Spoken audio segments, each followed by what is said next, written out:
श्री कृष्ण भगवान बोले, हे राजन, पौष माह के शुक्ल पक्ष की एकादशी का नाम पुत्रदा है। इसका पूजन विधि से करना चाहिए।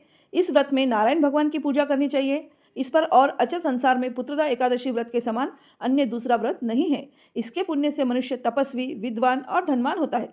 इसकी एक कथा है, उसे सुनो। भद्रावती नगरी में सुकेतुमान नाम का एक राजा राज्य करता था। वह निसंतान था। उसकी स्त्री का नाम शव्य था। वह सदैव निपुत्री होने के कारण चिंतित रहती थी। उस पुत्रहीन राजा के पितर रो रो कर पिंडदान लेते थे। इसके बाद हमें कौन पिंडदान देगा? इधर राजा को भी बंधु बांधन, मंत्री, मित्र, राजा, हाथी, घोड़ा आदि से भी संतोष नहीं होता था। उसका एकमात्र कारण पुत्रहीन होना था। वह विचार करता था कि मेरे मरने पर मुझे कौन पिंडदान देगा? बिना पुत्र पितरों और देवताओं से उरुण नहीं हो सकते। जिस घर में पुत्र न हो वहां सदैव अंधेरा ही रहता है। इस तरह राजा रात दिन इसी चिंता में लगा रहता। एक दिन राजा ने अपना शरीर त्याग देने की सोची, परंतु विचार करने लगा, आत्मघात करना महापाप है। इस तरह मन में विचार करके एक दिन छिपकर वन को चल दिया। राजा घोड़े पर सवार होकर वन पक्षियों और वृक्षों को देखने लगा।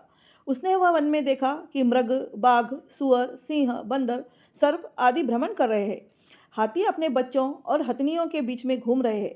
उस वन में राजा ने देखा कि कहीं तो सियार कर्कश शब्द कर रहे थे और कहीं मोर ध्वनि कर रहे हैं। वन में दृश्यों को देखकर राजा को सोच विचार में दोपहर हो गई। अब राजा को भूख और प्यास लगने लगी। वह सोचने लगा कि मैंने अनेकों यज्ञ किए हैं और ब्राह्मणों को स्वादिष्ट भोजन कराया, परंतु फिर भी मुझे यह दुख क्यों मिल रहा है? राजा भूख प्यास के कारण बहुत बेचैन होने लगा और पानी की तलाश में आगे बढ़ा। कुछ ही आगे पर उसे एक सरोवर मिला। उस सरोवर में कमल खिल रहे थे। उस सरोवर में सारस, हंस, मगरमच्छ आदि जल क्रीड़ा कर रहे थे। उस सरोवर में चारों तरफ मुनियों को आश्रम बने थे। उस समय राजा के दाहिने अंग फड़कने लगे। राजा मन में प्रसन्न होकर सरोवर के किनारे बैठे हुए मुनियों को देखकर घोड़े से उतरा और दंडवत करके उनके सम्मुख बैठ गया। राजा को देखकर मुनीश्वर बोला, हे राजा, हम तुमसे अत्यंत प्रसन्न है। तुम इस जगह कैसे आए हो, सो कहो। इस पर राजा ने उनसे पूछा, हे मुनीश्वरों, आप कौन हैं और किस लिए यहाँ पधारे है? सो मुनि बोले, हे राजन, आज पुत्र की इच्छा करने वाले को उत्तम संतान देने वाली पुत्रदा एकादशी है। हम लोग विश्वदेव है और इस सरोवर पर स्नान करने आए हैं। इस पर राजा बोला, हे मुनीश्वर, मेरे भी कोई पुत्र नहीं है। यदि आप मुझ पर प्रसन्न हो तो एक पुत्र का वरदान दीजिए।